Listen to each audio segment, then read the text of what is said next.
On February 22, 2026, Mexican military forces cornered the most wanted drug lord in the Western Hemisphere in a wooded area near Tapalpa, Jalisco.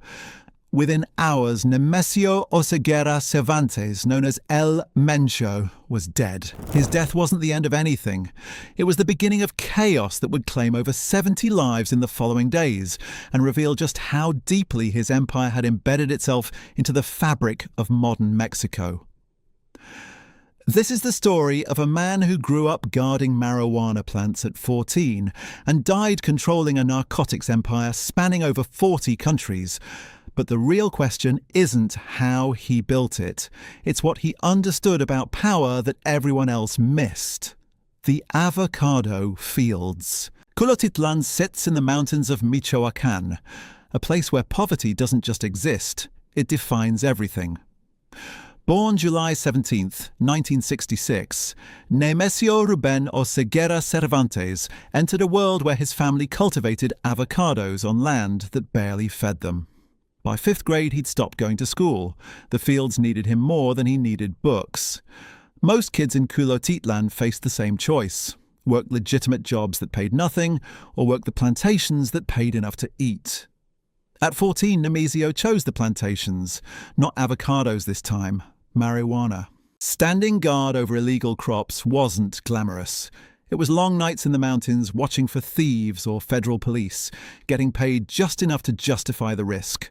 But it taught him something crucial about the drug trade. The people with guns didn't make the real decisions. They just protected the people who did.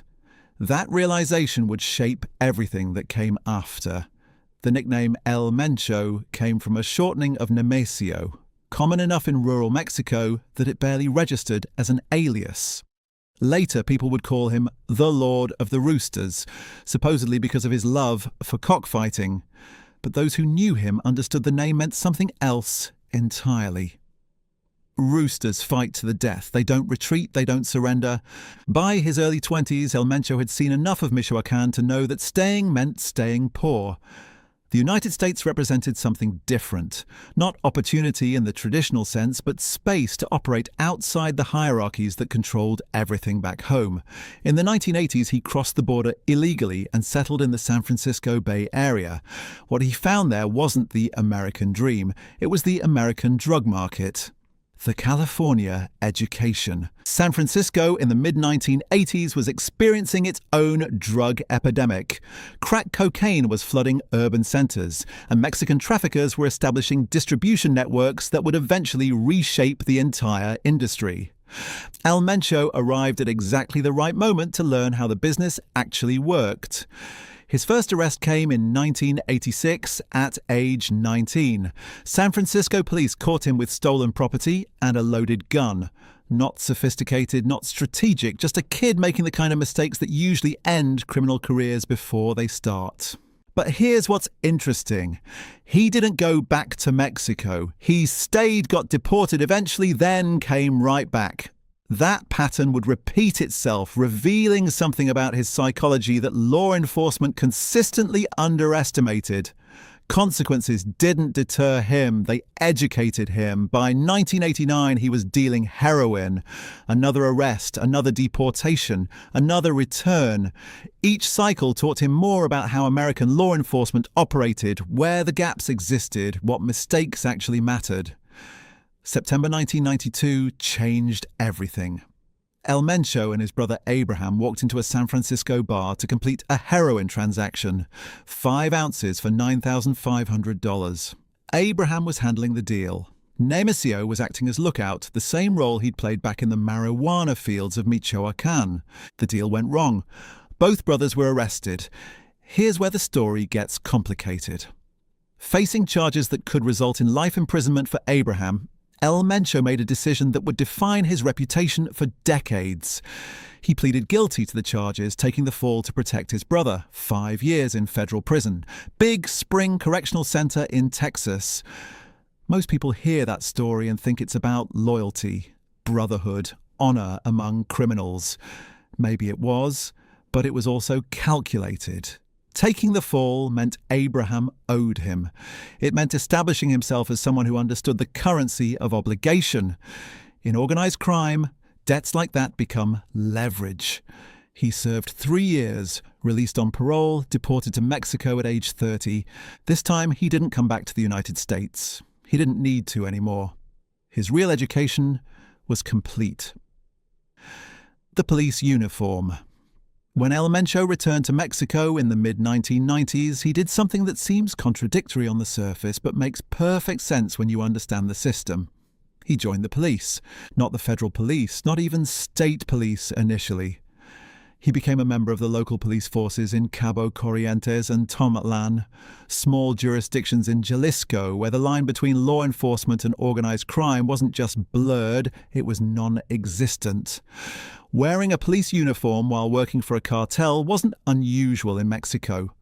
What was unusual was how El Mencho used that position. He wasn't just collecting a paycheck from both sides, he was building a network. Understanding territorial control from the inside, learning which officials could be bought and which couldn't.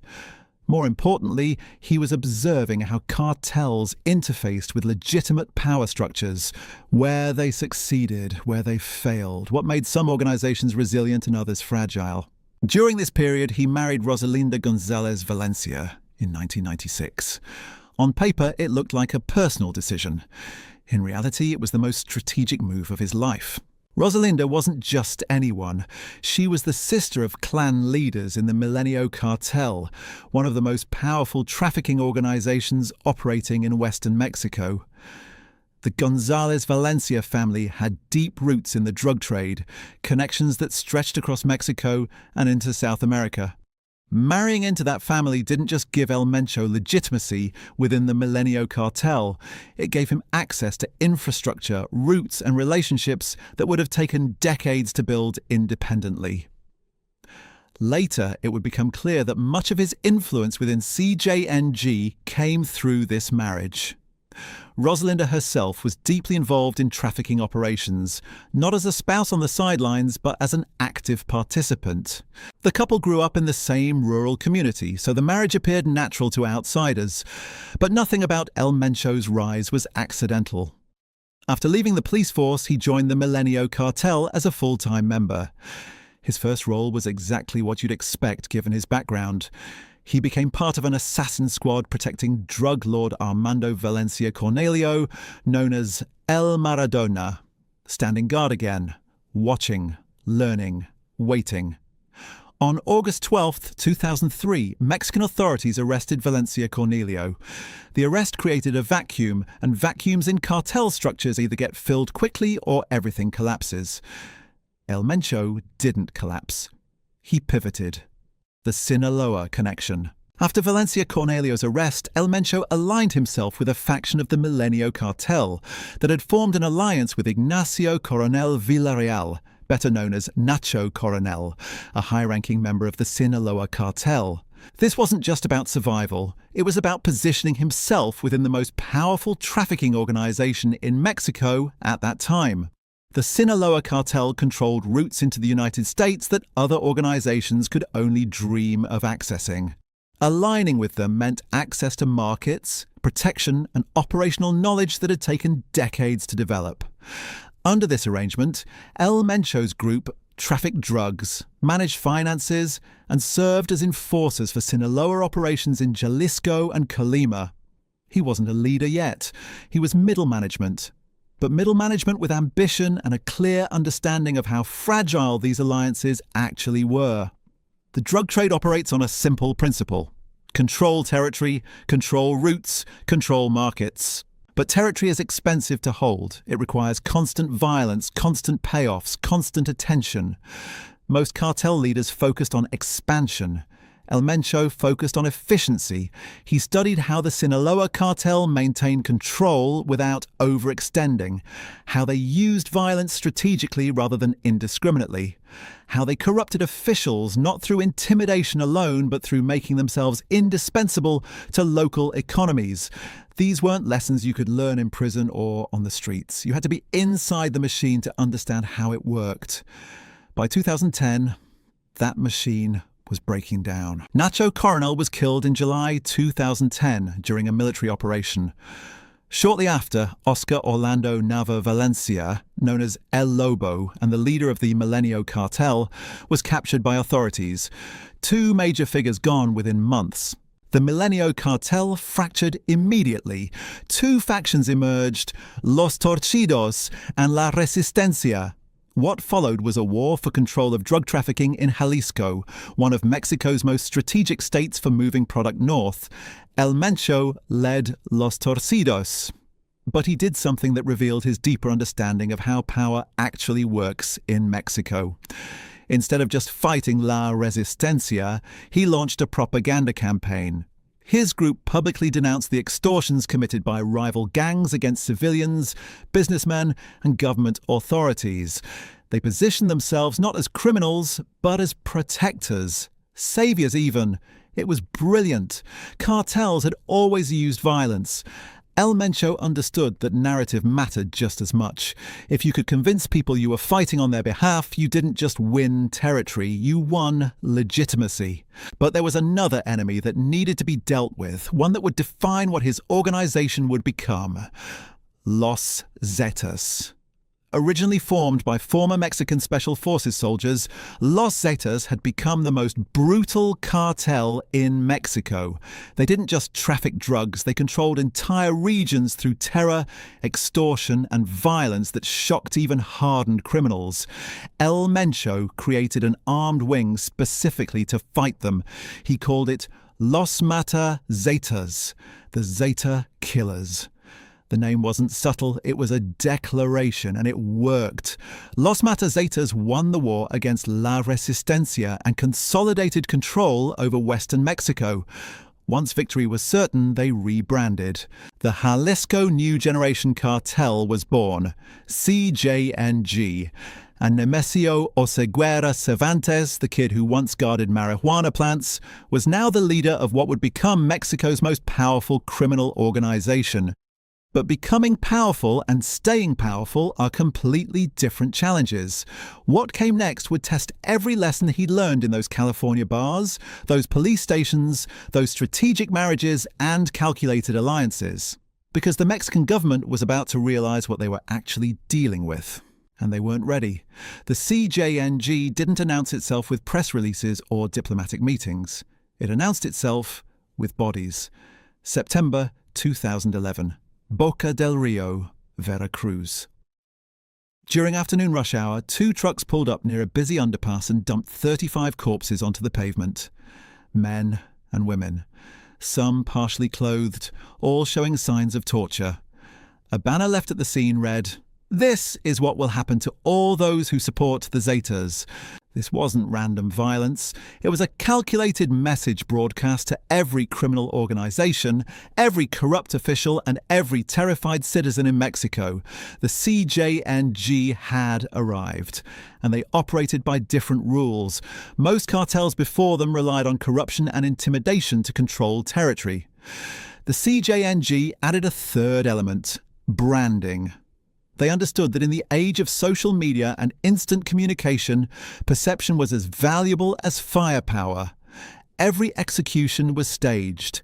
Every message was deliberate. They weren't just killing rivals. They were building a reputation. But reputation alone doesn't control smuggling routes or cocaine shipments. For that, you need infrastructure. El Mencho built the CJNG using what analysts would later call a franchise model. Instead of trying to directly control every plaza, every city, every trafficking corridor, he created affiliations. Smaller local cartels could join the CJNG network, use its brand, access its supply chains, and benefit from its protection. In exchange, they paid tribute and followed orders when needed. This structure allowed rapid expansion without overextending resources. By 2015, the CJNG had a presence in over half of Mexico's states. They were moving cocaine from South America through Central America and into the United States. They were manufacturing methamphetamine in industrial quantities. And they were beginning to dominate the fentanyl trade that would soon become the most lucrative drug market in North America. The Mexican government noticed.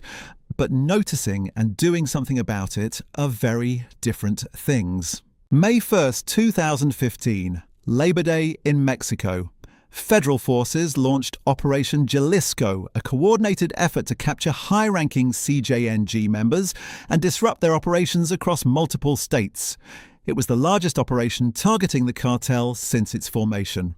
Within hours, the CJNG responded in a way that shocked even seasoned military analysts. Simultaneous attacks erupted across Jalisco, Michoacán, Guanajuato, and Colima. Cartel members erected roadblocks in major cities. They torched vehicles, banks, and gas stations. But the most stunning moment came in the skies above Jalisco. A Mexican military helicopter, a Cougar EC-725 carrying 18 soldiers, was struck mid-flight by a Russian-made RPG-27 rocket launcher. The helicopter spun violently, trying to regain control before crashing and exploding. 9 soldiers died. No cartel had ever shot down a military aircraft before. Not the Sinaloa cartel, not Los Zetas, no one. The CJNG had just crossed a line that fundamentally changed the nature of the conflict. This wasn't organized crime anymore. This was asymmetric warfare. Investigators later determined that the attack required extensive planning, territorial control, and access to military-grade intelligence. The soldiers who fired that rocket weren't street-level thugs. They were trained, likely former military or police themselves. The CJNG wasn't recruiting gang members. They were recruiting professionals. In the days following the attacks, 15 police officers were ambushed and killed in Jalisco. The violence was so overwhelming that it forced the government to pull back. Operation Jalisco effectively ended. The CJNG had fought the Mexican state to a standstill, and they made sure everyone knew it. But internal control is harder than external projection. Mencho understood this. Mencho, loyalty in criminal organizations is transactional. People follow you as long as you're winning, as long as you're profitable, and as long as they're more afraid of you than they are of your enemies. The moment that calculation shifts, you're vulnerable. In 2017, cracks started to show. Carlos Enrique Sanchez, known as El Cholo, was a high-ranking CJNG operator who had been with the organization since the beginning. He was trusted, competent, dangerous. But he made a critical mistake. He killed a financial operator known as El Colombiano without authorization. El Mencho ordered Sanchez executed. The assassination attempt failed. Sanchez escaped and immediately allied with Eric Valencia Salazar, another CJNG founder who went by L85. Together, they broke away and formed the Nueva Plaza Cartel. This wasn't just a betrayal, it was an existential threat. If founding members could defect and survive, it would signal weakness. Others might follow. What happened next was a masterclass in brutal enforcement. The CJNG launched a systematic campaign to hunt down everyone associated with the Nueva Plaza cartel. Entire families were targeted. Associates disappeared. The violence was so extreme that it became a humanitarian crisis in Jalisco and Guanajuato. El Cholo lasted 4 years. In March 2021, his body was found wrapped in plastic on a park bench in Tlaquepaque. The autopsy revealed the kind of torture designed not just to kill, but to send a message. 7 toes broken, 1 cut off, both legs shattered at multiple points, eyes and tongue removed while he was still alive, electric torture marks across his body, 3 bullets to the head. This wasn't revenge. It was a demonstration, a reminder to every member of the organization that betrayal didn't just mean death. It meant suffering designed to be remembered. By 2020, the CJNG was operating in over 40 countries. They had cells in the United States, Europe, Asia, and Australia. They weren't just a Mexican problem anymore. They were a transnational criminal enterprise with a corporate structure, diversified revenue streams, and a capacity for violence that rivaled insurgent groups. The US State Department declared them the cartel with the highest trafficking capacity for cocaine, heroin, methamphetamine, and fentanyl. Billions of dollars flowed through their networks annually. They weren't just moving drugs, they were stealing fuel from pipelines, extorting businesses, smuggling migrants, and trafficking humans.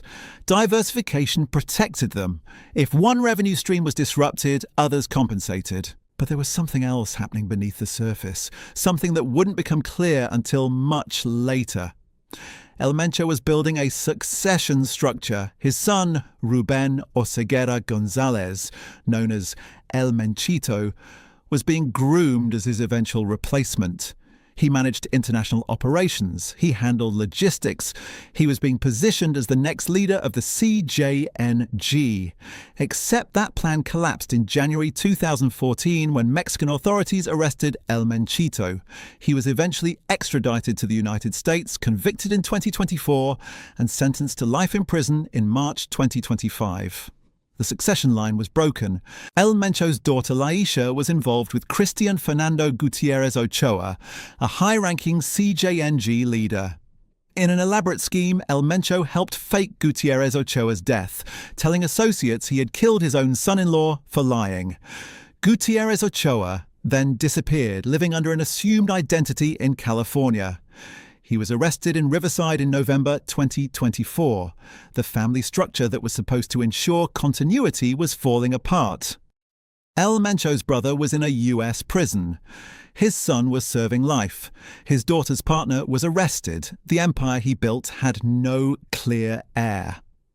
Meanwhile, the CJNG adapted to the digital age in ways that revealed just how sophisticated their operations had become. A 2025 investigation identified TikTok as their primary recruitment tool. Out of 100 cartel-linked accounts examined, 55% belonged to the CJNG. They posted videos showing convoys of armed men, tactical operations, and the perceived glamour of cartel life. They used the rooster emoji as a reference to El Mencho. They used NG to bypass content filters. They weren't just recruiting criminals, they were recruiting children with fake job offers and propaganda that made violence look like opportunity. In March 2025, activists discovered something that confirmed what many had suspected. At a CJNG training camp in Jalisco, known as the Oseguera Ranch, they found the remains of hundreds of recruits. Not rivals, not enemies, recruits. People who had joined the cartel and were then killed, possibly during training, possibly as a test, possibly for reasons that will never be fully understood. The discovery revealed the scale of the organization's internal brutality. They didn't just kill their enemies, they consumed their own. By early 2026, El Mencho was the most wanted man in Mexico and one of the most wanted in the United States. The US government offered $15 million for information leading to his arrest. Mexico offered 300 million pesos. In February 2025, the United States designated the CJNG as a terrorist organization, not a criminal group. A terrorist organization. The distinction mattered. It meant new tools, new resources, and new international cooperation to bring him down. For years, rumors of his death circulated. In 2022, Mexican media reported he had been killed in a confrontation with rivals. Other rumors claimed kidney failure in a Guadalajara hospital. None were true. El Mencho was still alive, still operational, and still running the most powerful cartel in Mexico. But his ability to stay hidden was eroding. Technology was advancing. Surveillance was tightening. And someone somewhere was watching. The breakthrough came from an unexpected angle. Surveillance of a romantic partner. Someone close to El Mencho made a mistake. A digital footprint. A pattern in movement. Something that gave Mexican armed forces the opening they needed. The operation was coordinated with US authorities, who provided what officials called complementary information. Intelligence sharing at the highest level. On Sunday, February 22, 2026, Mexican forces moved on a location in Tapalpa, Jalisco, a small town about 2 hours southwest of Guadalajara. Mountainous terrain, dense forest, the kind of place where someone could disappear for years. El Mencho was there with 2 bodyguards. When forces arrived, gunfire erupted immediately. 4 CJNG members were killed at the scene. El Mencho and his bodyguards fled into the wooded area, but they didn't make it far. All 3 were seriously wounded in the firefight. El Mencho was captured alive. Wounded, but alive. He was loaded onto a helicopter for transport to Mexico City. He never made it. He died in flight. The most wanted man in Mexico, the architect of the most powerful cartel in the country, died on a military helicopter somewhere between Jalisco and the capital. Mexican authorities announced it the following day. Nemesio Ruben Oseguera Cervantes, El Mencho, was dead. The reaction was immediate and catastrophic. Within hours, the CJNG launched a coordinated response across Mexico. More than 250 roadblocks were erected in 20 states. Vehicles were set on fire, highways were blocked. The message was clear. The cartel was still operational, still capable, and still willing to inflict violence on a massive scale. In Guadalajara, gunfire echoed through the streets. Armed men, suspected CJNG members, set a gas station ablaze. This was one of the host cities for the 2026 World Cup. The violence was a statement, not just to the government, but to the world. The death toll climbed rapidly. Security Secretary Omar Garcia Harfuch confirmed that 25 members of the National Guard were killed in Jalisco in 6 separate attacks following El Mencho's death. These weren't random skirmishes. They were targeted strikes against security forces. The cartel was demonstrating that even without its leader, it could project force, coordinate operations, and sustain combat across multiple fronts simultaneously. In total, more than 70 people died in the operation to capture El Mencho and the violent aftermath that followed. 70 lives lost in the span of hours. The capture of one man triggered a wave of bloodshed that stretched across the entire country. It wasn't just retaliation, it was a show of strength. The CJNG was proving that its infrastructure, its command structure, and its capacity for violence did not depend solely on one individual. But beneath that show of force was a deeper problem. El Mencho was dead, and there was no clear successor. His son, El Menchito, was serving life in a U.S. prison. His brother was incarcerated in the United States. His son-in-law had been arrested in California. His daughter was facing legal consequences. The family structure that was supposed to ensure continuity had been systematically dismantled by arrests and extraditions over the course of years. Analysts immediately began comparing the situation to what happened with the Sinaloa cartel after the arrest of El Chapo. That power vacuum triggered internal warfare. Different factions fought for control. The cartel fractured. Some analysts believe the same thing will happen to the CJNG. Regional bosses, each commanding their own territories and operations, will begin competing for leadership. The franchise model that allowed the CJNG to expand so rapidly could become its greatest vulnerability. Without a central authority to enforce unity, those franchises might turn on each other. Some are pointing to Juan Carlos González Valencia, El Mencho's stepson from his wife's previous marriage, as a potential successor. But he's an adopted heir, not a blood successor, and in the world of cartels, that distinction can matter. Leadership isn't just about capability, it's about loyalty, legitimacy, and the willingness of others to follow. Whether regional commanders will accept someone outside the direct bloodline remains uncertain. What is certain is that the CJNG is not going to disappear. Organizations like this don't collapse because their leader dies. They adapt. They restructure. They continue operating because the systems, the networks, and the financial incentives remain intact. The CJNG has a presence in over 40 countries. It controls billions of dollars in drug trafficking revenue. It has deeply embedded corruption networks within Mexican government institutions. Removing one man, even the founder, doesn't dismantle that. The broader implications of El Mencho's death extend beyond Mexico. The CJNG was designated as a terrorist organization by the United States just weeks before his death. Designation brought new tools, new resources, and new levels of international cooperation to target the cartel. It also signaled a shift in how the US views Mexican cartels, not as criminal enterprises, but as threats to national security. That shift changes everything. It changes jurisdiction, funding, military involvement, and diplomatic pressure. But the real question isn't whether the CJNG will survive. It will. The question is what form it will take. Will it remain a unified organization, or will it fracture into competing factions? Will a new leader emerge strong enough to maintain control, or will the cartel dissolve into regional cells operating independently? History suggests fragmentation is likely, but history also shows that Mexican cartels are resilient, adaptive, and capable of rebuilding even after catastrophic losses. El Mencho's death marks the end of an era, but not the end of the organization he built. He transformed a small, fragmented group into the most powerful cartel in Mexico. He introduced military-grade tactics, franchise expansion models, and a level of violence that redefined the drug war. He turned the CJNG into a transnational criminal organization with reach across continents. That legacy doesn't vanish because he's gone. What happens next will determine whether the violence in Mexico escalates or stabilizes.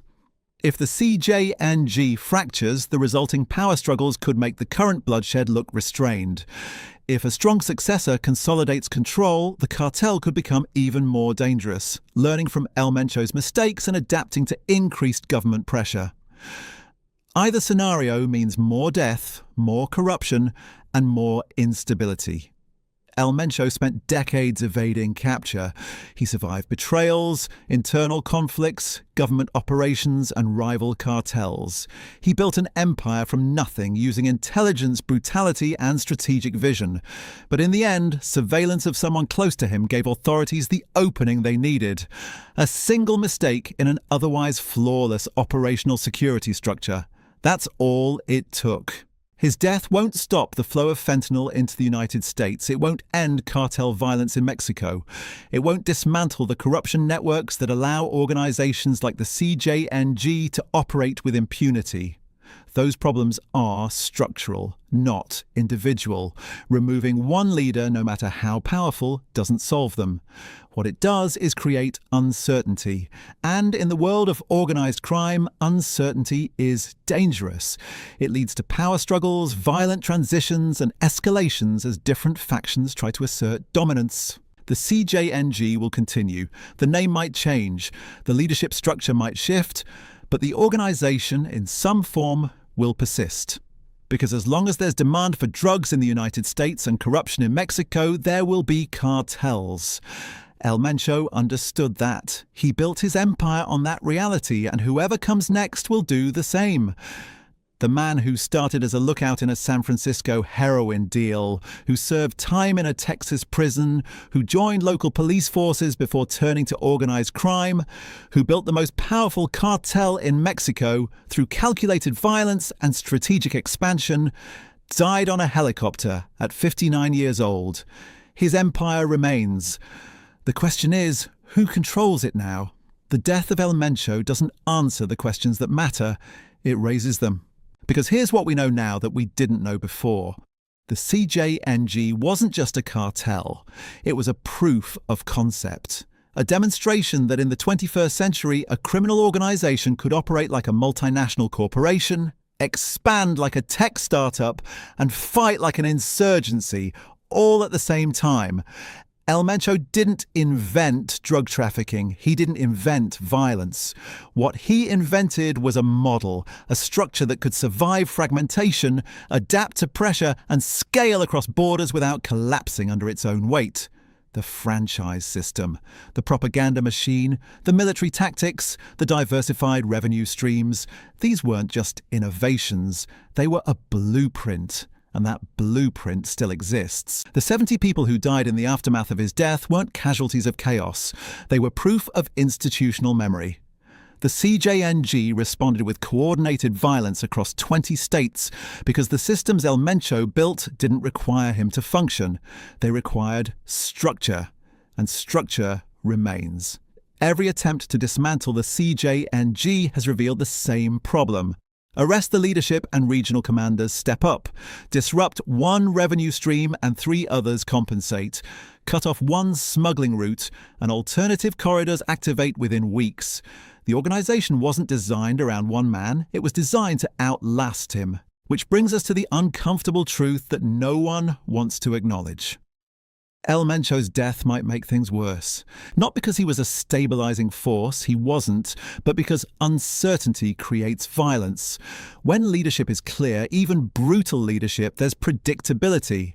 Territories are defined, hierarchies are understood, conflicts are managed internally.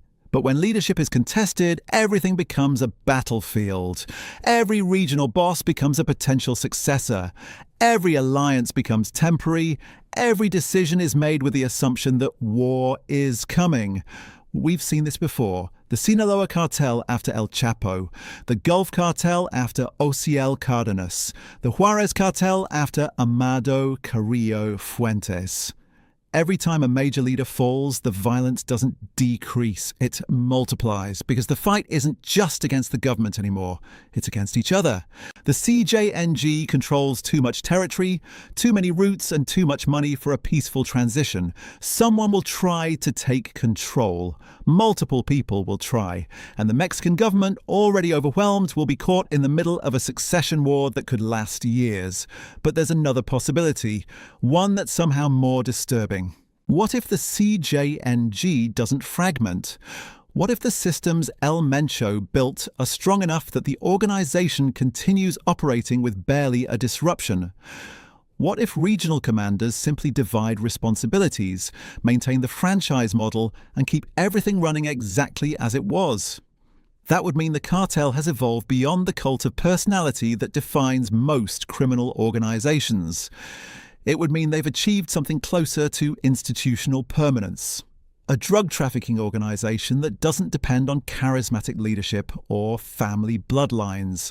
Just structure, incentives, and violence applied systematically.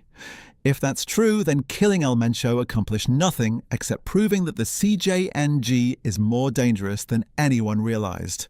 The fentanyl will keep flowing, the corruption will continue, the violence will persist, because none of those things were tied to one man. They're tied to a system, a market, a set of incentives that won't change just because the person at the top is gone. El Mencho spent his life understanding power, where it comes from, how it's maintained, what it costs. He learned in California that consequences don't stop you if you're willing to accept them. He learned in the Mencho Cartel that loyalty is transactional. He learned from the Sinaloa Cartel that efficiency matters more than territory. And he learned from Los Zetas that brutality without strategy is just noise. Every lesson became part of the machine he built. And that machine is still running. So when we ask what happens next, we're really asking whether the systems that created the CJNG can be dismantled. Not the people. The systems, the demand for drugs in the United States, the corruption in Mexican institutions, the economic desperation that makes cartel recruitment easier than legitimate employment, the billions of dollars flowing through black markets that no government has figured out how to stop. El Mencho exploited all of it, but he didn't create any of it. His death removes one player from a game that has thousands. The CJNG will continue because the conditions that created it haven't changed. Another leader will emerge, or the organization will restructure, or it will fragment into smaller groups that are somehow even harder to track. But it won't disappear. Nothing this large, this embedded, this profitable ever just disappears. The kid who guarded marijuana plants in Michoacan died in a helicopter over Jalisco. But the empire he built, the model he perfected, and the violence he normalized will outlive him by decades, because he understood something that most people refuse to accept. In the drug trade, individuals are replaceable. Systems are not. And the system El Mencho left behind is the most sophisticated, most resilient, and most dangerous criminal enterprise Mexico has ever seen. His death didn't end it, it just removed the one person who fully understood how all the pieces fit together. Now we get to find out if the machine works without its architect. The bodies piling up across Mexico suggest it does.